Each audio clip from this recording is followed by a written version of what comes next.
Okay, may dumating na parcel. Galing ito sa Lazada. Okay, galing ito ng Lazada. Tingnan natin kung ano ang kuan.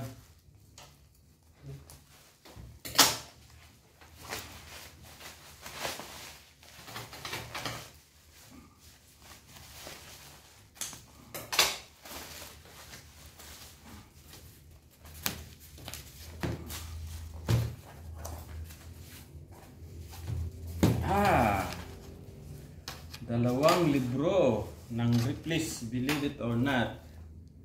Okay. Dalawang libro. Tingnan natin. Maglasin natin itong isa. Kung tama. Ayan. Susuli pa natin. Ingatan. So, ito yung pinabili sa atin. Tingnan natin kung nandito talaga. Page 33. 43,